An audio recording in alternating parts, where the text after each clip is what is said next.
बच्चा जन्म ले और आप उस बच्चे से ये कह दो कि जन्म लेते ही वो चलने लगे तो वो चलना सीख जाएगा। इसीलिए कहा जाता है कि जिंदगी में जब तक गलती नहीं करोगे तब तक आपको सीख भी मिलने वाली नहीं है। हरिश्चंद्र ने अपने जीवन में, ये बात सही है कि झूठ नहीं बोला, लेकिन हरिश्चंद्र ने जीवन में अपने एक बार झूठ बोला, सिर्फ एक बार। कब बोला? वो सुनो। एक समय के बाद त्रिशंकु के पुत्र हैं हरिश्चंद्र, सूर्यवंशी राजा हैं, अवध में राज्य कर रहे हैं। बड़े अच्छे राजा हैं। हरिश्चंद्र की पत्नी है जिनका नाम है तारा। हरिश्चंद्र के घर में किसी भी चीज की कमी नहीं है। बड़े अच्छे राजा हैं, बहुत बढ़िया। इतने अच्छे राजा कि प्रजा को पुत्र के समान प्रेम करते हैं, संतान के समान प्रेम करते हैं, और प्रजा भी उन्हें पिता के समान प्रेम करती है। कहा जाता है ना, जिसका सम्मान आप जैसा कर लोगे बाद में वैसा ही सम्मान आप पालोगे।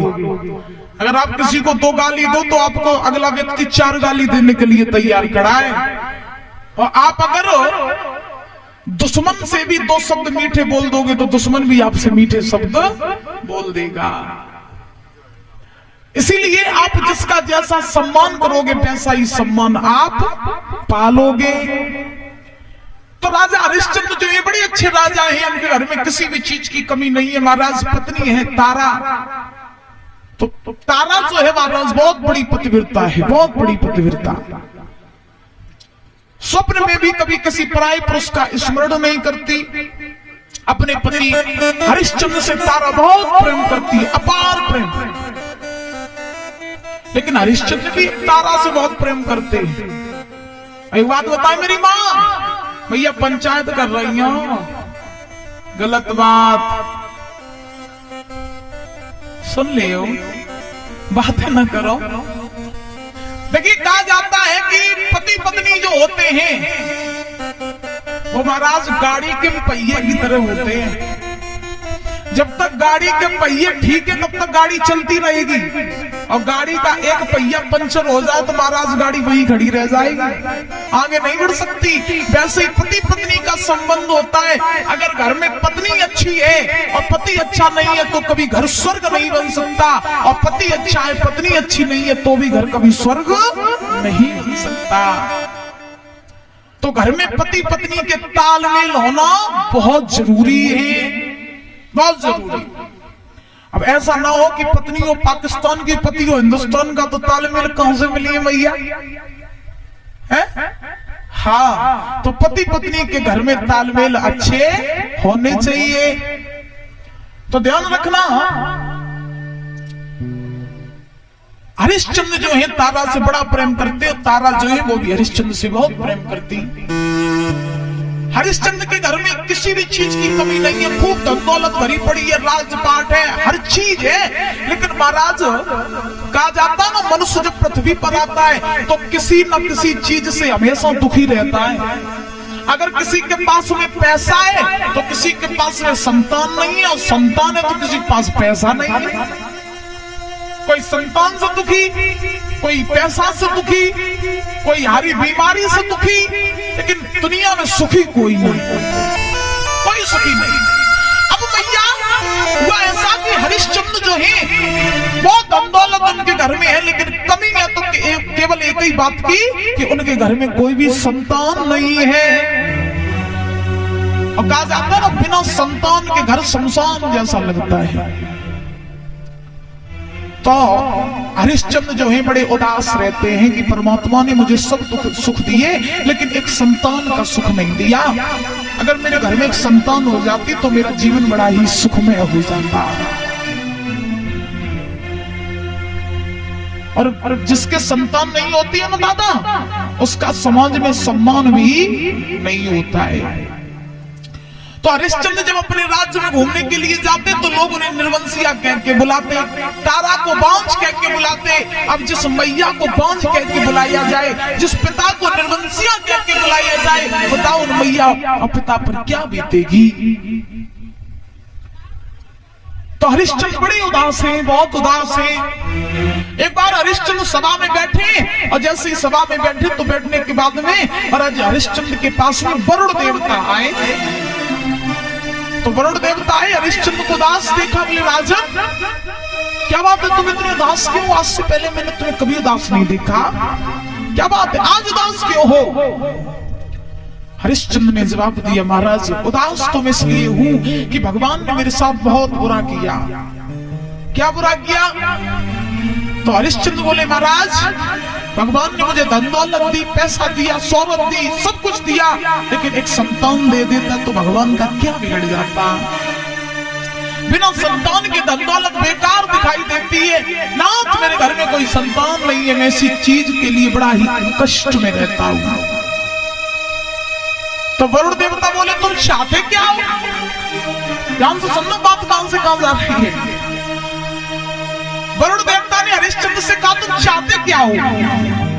तो हरिश्चंद्र बोले, महाराज हम ये चाहते हैं कि मेरे ऊपर जो निर्वंशिया का कलंक लगा है, मेरी पत्नी तारा को लोग बांझ कह के बुलाते हैं, मेरे घर में एक बालक जन्म ले ले, बेशक वो जन्म लेकर के मर क्यों ना जाए। मेरे घर में एक बालक जन्म ले ले, फिर बेशक वो जन्म लेकर के मर जाए, तो कोई दिक्कत नहीं है, केवल बालक जन्म ले ले। ये निर्वंशिया का जो वंश का कलंक लगा है, कम से कम ये तो हट जाएगा। तो वरुण देवता बोले, अच्छा संतान हो जाए, वो मर जाए तो तुम्हें दिक्कत तो नहीं? बोले कोई दिक्कत नहीं। तो वरुण देवता बोले, सुनो तुम्हारी संतान तो हो जाएगी, लेकिन एक शर्त पर। हरिश्चंद्र बोले, कौन सी शर्त? तो वरुण देवता ने जवाब दिया, शर्त ये है कि पुत्र तुम्हारे हो जाएगा, लेकिन तुम मुझे वचन दो कि तुम उसी पुत्र की बलि मेरे यज्ञ में चढ़ा दोगे। हरिश्चंद्र मान गए, महाराज हम ही बरली। बोला ठीक है महाराज, हम आपको वचन दे रहे हैं कि अगर मेरे घर में एक बालक ने जन्म ले लिया तो मैं उसी बालक की बलि तुम्हारे यज्ञ में चढ़ा दूंगा। वरुण देवता ने जब महाराज वरुण देवता को वचन दिया हरिश्चंद्र ने, तो वचन देने के बाद में वरुण देवता ने हरिश्चंद्र से कहा, जाओ हरिश्चंद्र तुम भी क्या याद करोगी, ठीक 9 महीने बाद तुम्हारे घर में एक बालक जन्म ले लेगा, लेकिन वचन से पीछे मत हट जाना। तो हरिश्चंद्र बोले, नहीं नहीं महाराज, हम कभी भी अपने वचन से पीछे नहीं हटेंगे। रघुकुल रीत सदा चली आई, प्राण जाए पर वचन न जाए। हम कभी अपने वचन से पीछे नहीं हटेंगे। तो महाराज ध्यान रखना, हरिश्चंद्र जो थे, आज उन्होंने जब ये वरुण देव को वचन दिया, देने के बाद वरुण देव वहां से चले गए। धीरे धीरे समय व्यतीत हुआ, तारा ने गर्भ धारण किया। ठीक 9 महीने बाद तारा के गर्भ से एक पुत्र ने जन्म लिया। और जब एक पुत्र ने जन्म लिया तो हरिश्चंद्र ने देखा कि मेरे घर में एक बालक जन्म लेके आ गया। बड़ी खुशी मनाई हरिश्चंद्र ने, बहुत खुशी, खुशी का ठिकाना नहीं रहा। वरुण देवता ने देखा कि हरिश्चंद्र के तो पुत्र हो गया, तो वरुण देवता हरिश्चंद्र के पास में पहुंचे। पहुंच करके हरिश्चंद्र की कलाई पकड़ ली, कलाई पकड़ के एक कोने में ले गए। बोले, हरिश्चंद्र मेरा तो वचन पूरा हो गया, अब बारी तुम्हारे वचन की। अब तुम बलि चढ़ाओ मेरे यज्ञ में अपने पुत्र की। हरिश्चंद्र सोचने लगे कि इतने दिनों बाद तो संतान का मुख देखा, अब वो भी वरुण देवता संतान की बलि लेने के लिए आ गए। अब बलि चढ़ाए तो चढ़ाए कैसे? तो ध्यान रखना दादा कि जब वरुण देवता ने कहा कि यज्ञ में बलि चढ़ाओ, तो हरिश्चंद्र ने कहा, महाराज मैं बलि तो चढ़ा दूंगा, लेकिन अभी बालक ने हाल ही में जन्म लिया है, तो अभी बालक ज्यादा छोटा है। जब मेरा पुत्र 6 महीने का हो जाए तब हम बलि चढ़ा देंगे। हरिश्चंद्र ने बातों में फांस लिया वरुण देव को। तो वरुण देवता बोले, चलो ठीक है कोई बात नहीं, 6 महीने तक का मैं इंतजार कर रहा हूं, जब तुम्हारा बालक 6 महीने का होगा तो तुम बलि चढ़ा देना। बोले ठीक। वरुण देवता वहां से चले गए। धीरे धीरे धीरे धीरे समय व्यतीत हुआ। वो बालक हरिश्चंद्र का 6 महीने का हुआ। संतों के द्वारा नामकरण संस्कार करवाया तो उस बालक का नाम पड़ा रोहितास। रोहितास नाम पड़ा। अब भाई रोहितास 6 महीने के हुए। वरुण देवता फिर आए, बोले हरिश्चंद्र अब बलि चढ़ा दो। अब हरिश्चंद्र दिन ब दिन पुत्र के मोह में फंसते जा रहे हैं। अब वरुण देवता आए, बोले हरिश्चंद्र बलि चढ़ाओ ना। हरिश्चंद्र बोले महाराज बलि तो मैं चढ़ा दूंगा, लेकिन अभी ऐसा करो, बालक भी 6 महीने का तो ही हुआ है, जब मेरे बालक के दूध के दांत निकल आए तुम तब आना। बालक के दूध के दांत निकल आए तब आना। वरुण देवता बोले कोई बात नहीं, इतने दिन इंतजार कर लिया, थोड़े दिन और सही। वरुण देवता से चले गए, रोहितास के दूध के दांत निकल आए। वरुण देवता फिर आए, बोले हरिश्चंद्र अब बलि चढ़ा दो। अब हरिश्चंद्र बोले महाराज बलि तो मैं चढ़ा दूंगा, ना मैं कहीं जा रहा हूँ, ना आप कहीं जा रहे हो, ना बेटा कहीं जा रहा है, ऐसा करो बलि तो मैं चढ़ा दूंगा, लेकिन अभी नहीं, बलि मैं तब चढ़ाऊंगा जब मेरे बालक के दूध के दांत गिर जाए, जब ओरिजिनल वाले दांत आ जाए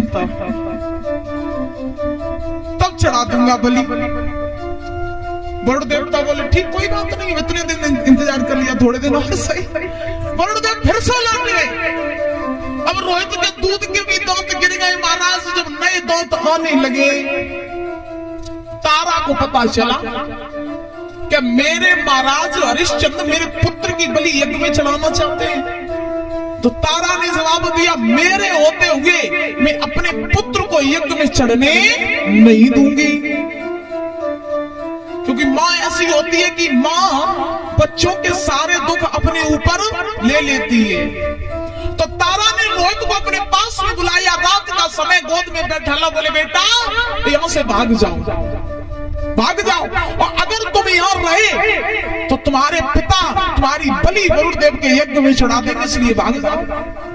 तो तारा ने रोहित को भगा दिया जंगल में। वरुण देव हरिश्चंद्र के पास में आए, बोले हरिश्चंद्र अब तो बलि चढ़ाए दे। अब महाराज बेटा घर में होवे तब तो बलि चढ़ाए, बेटा ही घर में नहीं है। तो हरिश्चंद्र ने वरुण देव से कहा महाराज बलि अब चढ़ाए तो चढ़ाए किसकी, बेटा ही नहीं है। वरुण देव बोले बेटा नहीं है, कहां चला गया तुम्हारा बेटा। हरिश्चंद्र बोले महाराज तो डर की वजह से भाग गया जंगल में। वरुण देव बोले इसका मतलब तुमने मेरे साथ में कपट किया, तुमने मेरे साथ में छल किया है। हरिश्चंद्र जाओ, हम तुम्हें छोड़ेंगे नहीं। मैं तुम्हें यह श्राप देता हूं कि तुम्हें कुष्ठ रोग हो जाए। श्राप दे दिया। वरुण देव वहां से चले गए। अब बताओ हरिश्चंद्र झूठ बोल गए कि नहीं बोल गए? हाँ। अब हरिश्चंद्र जो है वो महाराज जब श्राप दिया वरुण देव ने, तो हरिश्चंद्र बीमार होकर के गिर पड़े, कुष्ठ रोग हो गया हरिश्चंद्र को।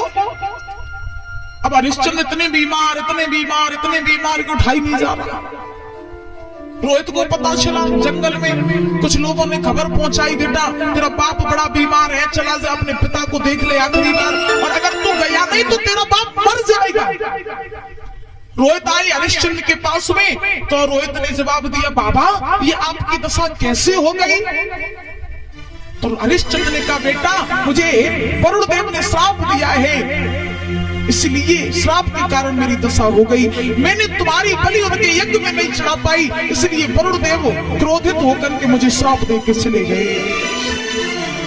रोहित बोले बाबा इस श्राप से मुक्ति का कोई उपाय है? तो हरिश्चंद्र बोले उपाय एक है। कौन सा? कि तुम्हारी जगह अगर कोई दूसरा बच्चा बलि में चढ़ जाए, यज्ञ में चढ़ जाए, तो ये मेरा रोग ठीक हो जाएगा। तो रोहित ने जवाब दिया अच्छा मेरी जगह दूसरा चढ़ जाए तो आप ठीक हो जाओगे? बोले हाँ। तो रोहित बोले चिंता न करो, मैं किसी न किसी बालक को ढूंढ करके ले आऊंगा।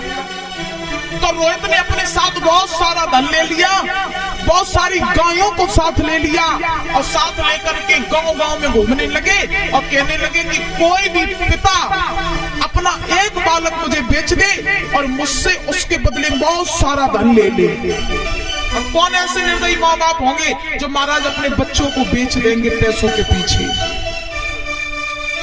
तो अब रास्ते में मिले रोहितास को विश्वामित्र जी। विश्वामित्र ने रोहित से कहा बेटा कौन हो तुम, कहां जा रहे हो? तो रोहित ने विश्वामित्र को सारा हाल बताया। बाबा जी मेरे पिता को श्राप लगा है, वरुण देव ने उन्हें श्राप दिया है, श्राप के कारण वो बीमार हो गए हैं और जब तक वो वरुणदेव का यज्ञ नहीं करेंगे और यज्ञ में बलि नहीं चढ़ाएंगे तब तक वो ठीक नहीं होंगे। और बलि के लिए मैं एक लड़के को ढूंढ रहा हूं, लेकिन बाबा जी कोई माँ बाप ऐसे नहीं है जो अपना बच्चा मुझे बेच दे। तो विश्वामित्र ने जवाब दिया, तुम चिंता न करो, मेरी नजरों में मेरे एक बहनोई है जिनका नाम है अजीत गर्त ब्राह्मण। तो तुम अजीत गर्त के पास चले जाओ, उनके घर में 3 पुत्र हैं, तो हमें पूरा भरोसा है कि वो एक न एक बालक तुम्हें बेच देंगे। रोहित चले अजीत गर्त ब्राह्मण के पास में पहुंचे, पहुंच करके हाथ जोड़ के बोले, महाराज अपना एक बालक हमें बेच दो और तुम्हारे ऊपर इतनी गरीबी है और हमसे तुम बहुत सारा धन ले लो, और जब आप धन ले लोगे तो आपकी ये सारी गरीबी दूर हो जाएगी। 2 बच्चे तो आपके पास ही रहेंगे, केवल एक ही दे दो। अजीत गर्त बोले, ठीक है मैं तुम्हें एक बालक दे दूंगा, लेकिन जो बालक तुम्हारे साथ जाने के लिए तैयार हो जाए तुम उसे ही ले जाओ। अजीत गर्त ब्राह्मण ने 3 बालकों को बुलाया, लाइन से खड़ा कर लिया। अब रोहित सबसे बड़े वाले के पास पहुंचे, बोले भैया तुम चलोगे मेरे साथ? तो बड़े वाले को अजीत गर्त ने अपने कलेजे से लगा लिया, बोले रोहित मैं अपने बड़े वाले को नहीं भेजूंगा, ये मुझे बहुत प्यारा है, इसके बिना मैं नहीं रह पाऊंगा। तो रोहित ने जवाब दिया, ठीक कोई बात नहीं, बड़े वाले को नहीं ले जाऊंगा। सबसे छोटे वाले के पास पहुंचे, बोले भैया तुम चलियो मेरे संग। तो छोटे वाले के पास में भैया आई, सो कलेजे से लगा ले, बोले रोहित ये छोटा वाला मुझे बहुत प्यारा, मैं इसको नहीं भेजेंगे। बीच वाला लड़का जो रहे, बीच वाले का नाम रहे सुनासेस। तो रोहित सुनासेस के पास में पहुंचा, बीच वाले लड़के के पास हाथ जोड़ के बोले, रोहित भैया तुम चलोगे मेरे साथ? तो सुनासेस ने अपनी आंखों में आंसू भर लिए और जवाब दिया, भैया बड़े वाले भैया को पिता ने कलेजे से लगा लिया, छोटे वाले भैया को माँ ने कलेजे से लगा लिया, लेकिन मेरे पास कोई नहीं है, इसीलिए मैं तेरे साथ चलने के लिए तैयार हूं। एक बात बताओ भैया, हमने ये प्रैक्टिकल करके देखा है, बिल्कुल सत्य घटना। अगर घर में 3 बच्चे हो ना, 3, बिल्कुल सही बात बता रहे हैं, घर में जो 3 बच्चे होते हैं तो जो सबसे बड़ी संतान होती है वो पिता को ज्यादा प्यारी होती है, और सबसे छोटी वाली माँ को ज्यादा प्यारी होती है, और बीच की संतान बीच में ही अटकी रहती है। बीच वाले ऐसी बात नहीं माँ बाप प्रेम नहीं करते, प्रेम तो बीच वाले को भी करते हैं, लेकिन बेचारों वो बीच को बीच में ही अटको रहा था, न तो आगे को न तो पीछे को। हाँ तो महाराज ध्यान रखना, सुनासेस ने रोहित से कहा, भैया मैं तुम्हारे साथ चलने के लिए तैयार हूं। क्यों? क्योंकि आप मेरे बदले मेरे पिता को बहुत सारा धन दे दो, क्योंकि मैं चाहता हूं कि मेरा ये जीवन मेरे माता पिता के लिए बलिदान हो जाए। जब तुम मुझे ले जाओगे तो मेरे बदले तुम बहुत सारा धन दोगे मेरे पिता को, तो मेरे पिता की सारी गरीबी दूर हो जाएगी, और मैं मर जाऊंगा तो कोई बात नहीं, मैं मुझे मर जाने दो, ये तो मेरा भाग्य होगा जो मैं अपने माता पिता के लिए बलि पर चढ़ जाऊंगा। ध्यान रखना, आज रोहित ने बहुत सारा धन दिया अजीत गर्त ब्राह्मण को, और दे करके दादा सुनासेस को अपने साथ लेकर के हरिश्चंद्र के पास आए। और जब हरिश्चंद्र के पास में आए हैं रोहित, तो हरिश्चंद्र से जवाब दिया, बाबा आप यज्ञ रचवाओ, वरुण देव को बुलाओ, और मैं बालक ले आया हूं, इसकी बलि चढ़ा दो, आप इस श्राप से मुक्त हो जाओ। हरिश्चंद्र ने यज्ञ की तैयारियां कराई, वरुण देव को बुलाया और बुला करके सुनासेस को खड़ा कर लिया। अब ध्यान से सुनना भैया, सुनासेस को खड़ा किया, और जब बलि की बारी आई, बलि चढ़ने का समय हुआ, छोटा बालक था सुनासेस, तो जब बलि पर चढ़ने के लिए तैयार हुआ तो रोहित महाराज हरिश्चंद्र ने सुनासेस से एक बात कही। कौन सी बात? हरिश्चंद्र ने सुनासेस से कहा, ये बता कि तू अपने माता पिता को छोड़ करके यहाँ मरने के लिए आ गया, तुझे डर नहीं लग रहा? डर नहीं लग रहा तुझे? तो सुनासेस ने एक बात कही, हे राजन डर मुझे नहीं लग रहा है। क्यों? क्योंकि मैं तो अपने आप को सौभाग्यशाली समझता हूँ जो आज मैं मेरा जीवन मेरे माता पिता के खातिर बलिदान हो रहा है, मैं अपने माता पिता के खातिर मर रहा हूं, मेरा तो ये सौभाग्य है। और ध्यान रखना, आपका ये जीवन अगर माँ बाप के लिए चला जाए, खत्म हो जाए, तो समझ लेना आपके जितना सौभाग्यशाली कोई नहीं है, क्योंकि माता पिता हमारे असली भगवान होते हैं। माता पिता सुखी है तो हम सुखी हैं, अगर माता पिता दुखी हैं तो हमें भी कभी सुख नहीं हो सकते। सुना से इसने जवाब दिया, महाराज मुझे दुख नहीं है, बिल्कुल भी दुख नहीं है, मैं डर भी नहीं रहा हूं, मैं तो खुश हूं जो आज मैं मेरे माता पिता के लिए बलिदान हो रहा हूं। तो हरिश्चंद्र ने जवाब दिया, अच्छा तो तुम्हें कष्ट नहीं बोले ना? तो हरिश्चंद्र ने, वरुणदेव ने कहा, हरिश्चंद्र देर किस बात की कर रहे हो, चढ़ाओ ना उसकी बलि। तो बलि चढ़ाने के लिए जैसे ही खड़ा किया सुनाशेष को, तो खड़ा करने के बाद में हरिश्चंद्र ने एक हाथ से तलवार पकड़ ली, एक हाथ से सुनाशेष के केस पकड़ लिए। दादा जब सुनाशेष के केस पकड़े हरिश्चंद्र ने, तो सुनाशेष की आंखों से आंसू निकल गए। जब सुनाशेष की आंखों से आंसू निकले तो हरिश्चंद्र बोले, बेटा अभी तू बोल रहा था कि तुझे डर नहीं लग रहा है, फिर तू रोने क्यों लग गया? तो सुनाशेष ने रो करके बात कही, राजन रो मैं इसलिए नहीं रहा हूं कि मैं मर रहा हूं, राजन रो तो मैं इसलिए रहा हूं कि अगर आज मेरे ऊपर गरीबी न होती तो मेरा बाप मुझे कभी बेचता नहीं,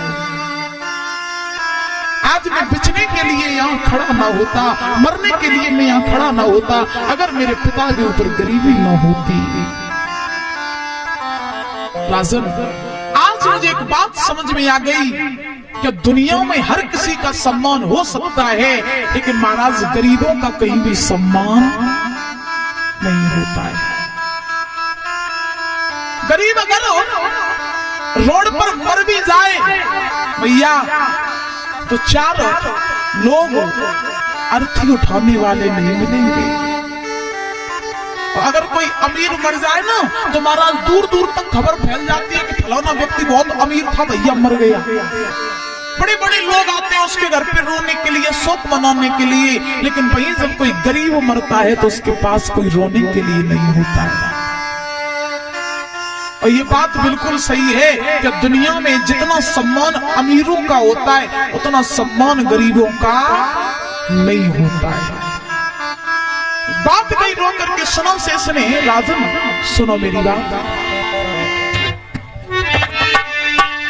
रो करके वो सुनाशेष बोला कि दुनिया में गरीबों को, कि दुनिया में गरीबों को और सम्मान नहीं